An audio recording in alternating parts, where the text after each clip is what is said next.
Let's take you to this now. The launch of the Global Action Plan Framework on Informal Settlements and Slums is currently underway in Pretoria, co-hosted by the South African government and the United Nations Human Settlements Programme.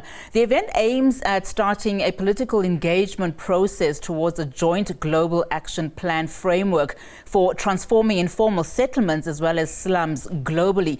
Now, let's discuss this. We're now joined via Zoom by Professor Amira Osman, Professor of Architecture at Tshwane University of Technology. Thank you so much for joining us, Prof, and welcome to SA Today. Hello, thank you so much for having me. Now, Prof, South Africa is, staring at an acute housing crisis, and that's been made worse by the recent floods, I would imagine, we've seen in KZN and the Eastern Cape. In your view, what would it take to resolve South Africa's housing crisis in the main? It would need massive effort from all parties involved. It would need immense political will, and it would need for a lot of the studies and a lot of the advice that has been offered to government over the year to really be taken into account. And so government really needs to transform the way that it views housing, and we're seeing this coming very clearly through in this UN engagement that's now happening at the CSIR in Pretoria. Programs such as these, can they actually, from a social housing perspective, can they actually help South Africa overcome its legacy of apartheid? They must. They ultimately must. So while we are here at the CSIR discussing global issues, the applications in South Africa are even more important because of the very divisive nature of our cities because of apartheid. The focus currently at these events is on informality and informal settlements, and from what we are understanding is that in sub-Saharan Africa, 50% of people are in informal settlements, and we know that massive numbers of people in South Africa live in informal settlements, and that's exacerbating and deepening the divisions that were already there because of apartheid planning. When you look at some of the provinces in the country and how they are approaching, problems that they are encountering, but of course these problems are not unique to that specific province, but across the board. I'm talking specifically about Panyaza Lesufi, in his key role as Premier, saying that, together with the leadership of Gauteng, they are going to be looking at informal settlements very, very closely and seeing how they will curb that. I mean, surely this is something that each province should be focusing on, especially if we start looking at things like the UN Sustainable Development Goal, and how South Africa will drive that change and make sure that they implement, sustainable programs, not only in one province, but across the board. Absolutely. And my dream and my wish and my desire through my work also as chair in spatial transformation is that we don't just look at the informal settlements issue, but we look at the issue of the whole city and how we inhabit the city collectively. It really does bother me that we look at solutions to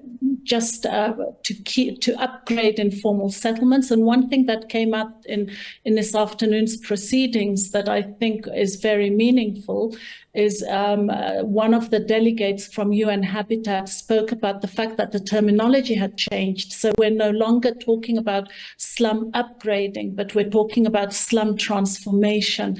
And that really appeals to me in our conversations in South Africa about transforming human settlements, that informal settlements are part and parcel of the city, and they need to be addressed as part of the wider city initiatives. And we really need to find ways and mechanisms of inhabiting the city together. So it's not one solution here or there. It's a mutual benefit. It benefits all members of society, which is again one of the aims of the UN, is to leave no one behind. Now, that is very important, particularly if you start talking about the safety in cities, etc. Now, just talking about the slums issue in South Africa, how problematic is it? I mean, we start to hear things like, there are 14,000, if not more, informal settlements in the country. But some of those are such that they are described as actual slums. How deep is this problem?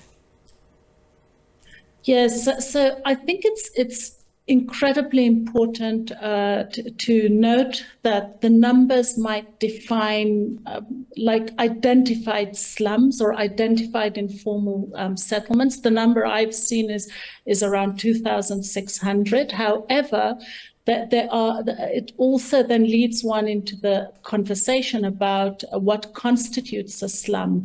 I know that in inner city areas in Pretoria and in Johannesburg, there are occupied buildings, there are overcrowded buildings. What really constitutes a slum?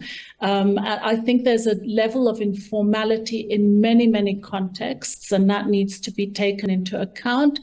I think the problem is massive, and especially in South Africa, because of the very extreme inequalities that we are facing in our society.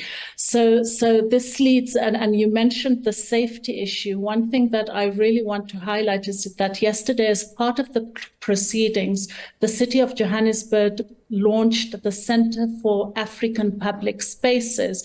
And in that launch, I think it's an incredibly important initiative by the city of Johannesburg. And in that launch, many of the delegates spoke about the issue of safety and how the public open spaces are they are as important as the buildings that we build, because the way that the buildings relate to streets and relate to public spaces and the passive surveillance that can then happen, activities on the streets, activating public space and street edges, all of that contributes very significantly to the safety element in our cities. Professor Amira Osman, thank you so much for your time this afternoon. Really do appreciate it.